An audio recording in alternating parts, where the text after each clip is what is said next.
प्यारे बच्चों, स्नातक द्वितीय वर्ष हिंदी साहित्य के प्रथम प्रश्न पत्र में जारी काव्यशास्त्र विषयक सिलेबस में नाई का भेद, इस विषय पर आज हम चर्चा करेंगे।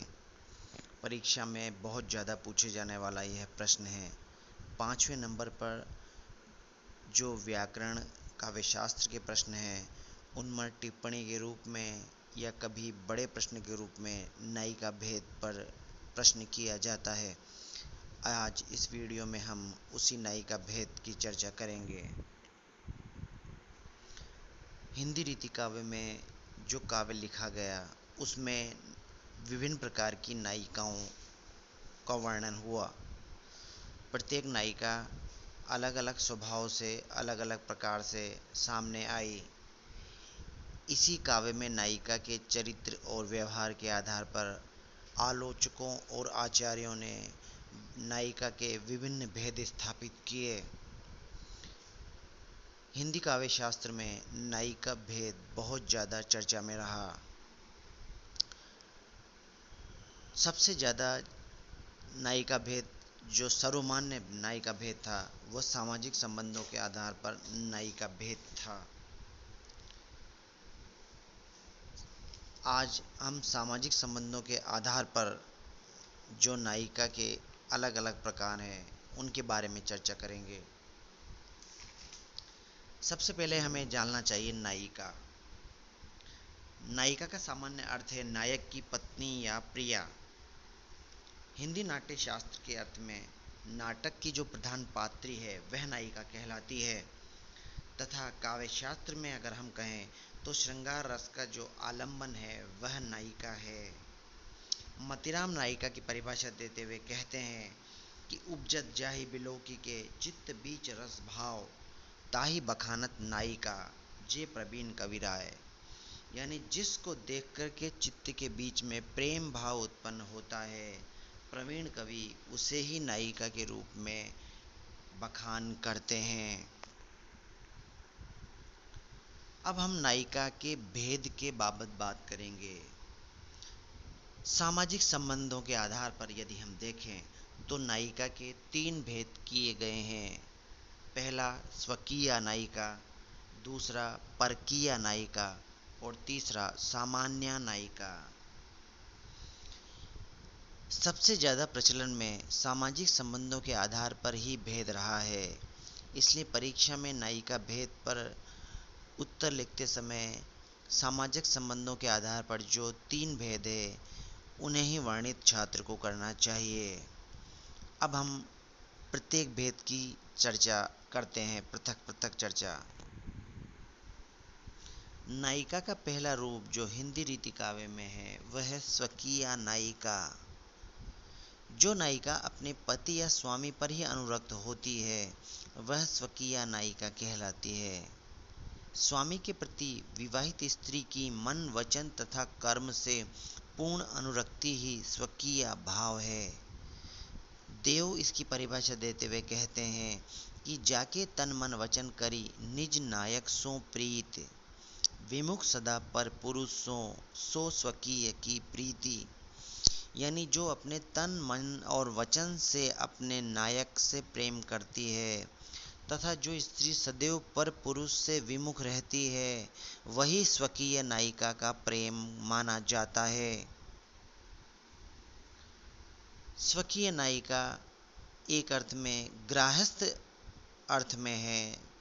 वैवाहिक संबंधों में पति की पत्नी ही स्वकीय है, परंतु वह पत्नी जो अपने पति के अलावा किसी अन्य पर पुरुष से प्रेम न करे वही स्वकीय नायिका है। स्वकीय नायिका को अष्टांगवती भी माना जाता है, अर्थात इसमें 8 गुण हैं।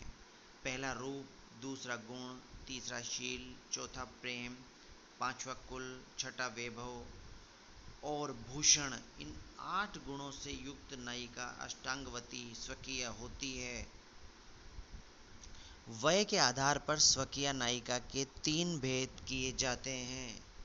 पहला मुग्धा स्वकीय नायिका, दूसरा मध्या स्वकीय नायिका और तीसरा प्रगल्भा या प्रौढ़ा स्वकीय नायिका।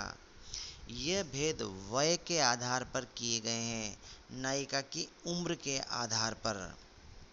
मुग्धा नायिका वह है जो वयक्रम में अत्यंत छोटी है।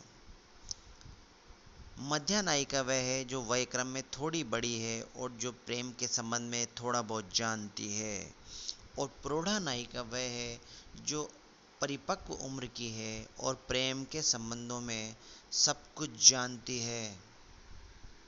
ये तीनों भेद प्रत्येक श्रेणी में किए जा सकते हैं। जैसे स्वकीय नायिका मुग्धा, मध्या और प्रगल्भा होती है, उसी प्रकार परकीय नायिका और सामान्य नायिका भी मुग्धा, मध्या और प्रगल्भा 3 श्रेणियों में बांटी जा सकती है। नायिका का दूसरा भेद है परकीय नायिका। वह नायिका जो किसी अन्य या पर पुरुष से प्रेम संबंध स्थापित करे, वह परकीय नायिका कहलाती है। इस नायिका के स्वरूप निर्धारण में आचार्यों में भिन्नता है। देव इसकी परिभाषा देते हुए कहते हैं, जाकी गति उपपति सदा पति सो रति गति नाही। अर्थात जो सदैव दूसरे पति को तलाशती है और जो अपने पति से प्रेम निर्वाह नहीं करती। परकीय नायिका का एक उदाहरण देते हुए देव का एक उदाहरण हम देख सकते हैं। चढ़ी हिंडोरी हर्ष ही सजती बसन सुरंग, तन झूलत पिय संग में मन झूलत हरि संग। अर्थात एक परकीय नायिका झूले में लाल रंग के वस्त्र पहन करके सज धज करके झूला झूल रही है। वह अपने प्रीतम के साथ झूल रही है, मगर उसका मन हरि के साथ में है। उसका तन अपने पिया के साथ में है, परंतु उसका मन हरि के साथ में है। इस प्रकार परकीय नायिका अपने पति से इतर अन्य पुरुषों से प्रेम करती है। परकीय नायिका के भी 2 भेद माने गए हैं। पहला ऊढ़ा परकीय नायिका और दूसरी अनूढ़ा परकीय नायिका। ऊढ़ा परकीय नायिका वह है जो विवाहित नारी होती है, परंतु अपने पति से इतर किसी दूसरे पुरुष से प्रेम करती है। जबकि अनूढ़ा परकीय नायिका वह है जो अविवाहित स्त्री है और किसी सरस पुरुष से प्रीति संलग्न होती है। ये ध्यान रखने योग्य बात है कि हिंदी साहित्य में जो सबसे ज़्यादा स्वीकृत और सबसे ज़्यादा वर्णित स्वरूप परकीय नायिका का ही है। परकीय नायिका के अन्य प्रकार से भी भेद किए जाते हैं। मुदिता, विदग्धा, अनुशयना, गुप्ता, लक्षिता और कुल्टा आदि अन्य भेद परकीय नायिका के हैं। परकीय नायिकाएं हिंदी साहित्य में सर्वाधिक वर्णित की गई है।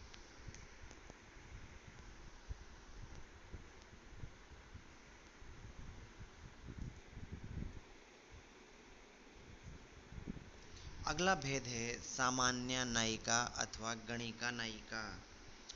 इसकी परिभाषा या लक्षणों को यदि हम लें तो जो नायिका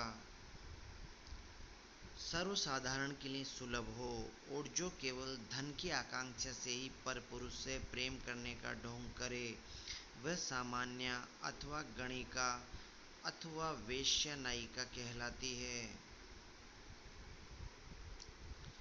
पद्माकर इसकी परिभाषा देते हुए कहते हैं, करें और सो रति रमणी इक धन ही के हेतु।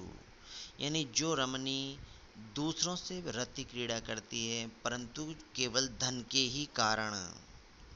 यह नायिका कला प्रवीण भी होती है और अपनी कलाओं से पुरुष को ठगकर धन प्राप्त करती है। कुछ समीक्षक इस भेद को नायिका भेद में स्वीकार नहीं करते, क्योंकि नायिका में श्रृंगार प्रेम भावना का अंकन नहीं होता है, जबकि इस नायिका में नहीं होता और इसमें केवल धन की आकांक्षा होती है। वस्तुतः प्राय समीक्षकों ने इसे बहुत कम महत्व दिया है। रीतिकाल में इस नायिका का वर्णन बहुत आंशिक उपलब्ध है। इसके कुछ भेद भी बताए गए हैं, जैसे अन्य सुरति दुखिता, मानवती, वक्रोक्ति, गर्विता आदि इसके भेद हैं। एक इसका उदाहरण देव ने दिया है कि चीकनी चितौनी चारों चेरे करी चतुरनी, बित्तु लियो चाहे चित लियो है चुराई के। यानी वो चतुराई से बहुत सारे अपनी रत्ती कीड़ा के भाव दिखाती है। उसने चित्त तो चुरा लिया है और अब वो वित्त यानी धन को नायक से प्राप्त करना चाहती है। सामान्य नायिका हिंदी रीति काव्य में ज़्यादा वर्णित नहीं हुई, मगर काव्य शास्त्र के वेदों में जरूर इसका उल्लेख हमें मिलता है। नायिका भेद के अब निष्कर्ष के बारे में बात करें कि संस्कृत साहित्य से प्रभावित होकर रीति आलोचकों ने नायिका भेद को विस्तृत विश्लेषण किया है। यह ध्यातव्य तथ्य है कि स्वकीय नायिका और सामान्य नायिका को रीति काव्य में ज़्यादा महत्व नहीं मिला। सबसे ज़्यादा काव्य परकीय नायिका पर ही लिखा गया है। हम एक बार संक्षेप में यदि फिर से गमन करें तो सामान्य नायिका भेद जो है वो सामाजिक संबंधों के आधार पर हम ये वर्णित कर रहे हैं।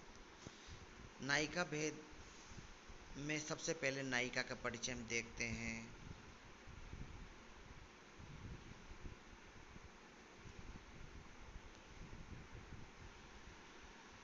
नायिका के भेद तीन हैं: स्वकीय, परकीय और सामान्य।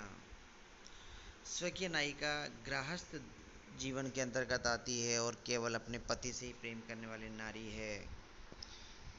इसके भेद मुग्धा, मध्या और प्रगल्भा हैं।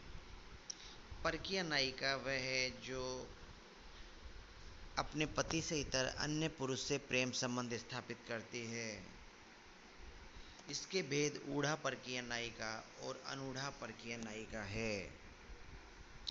सामान्य नायिका वह है जो धन के कारण पुरुष से प्रेम करने का ढोंग करती है।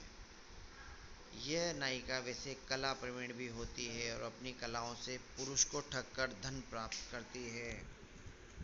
इस प्रकार नायिका भेद विस्तृत रूप में वर्णित है।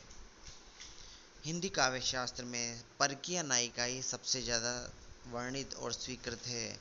स्वकीय और सामान्य नायिका तो केवल आचार्यों ने भेद वर्णित करने के लिए या अपना आचार्यत्व दिखाने के लिए ही दर्शाई है।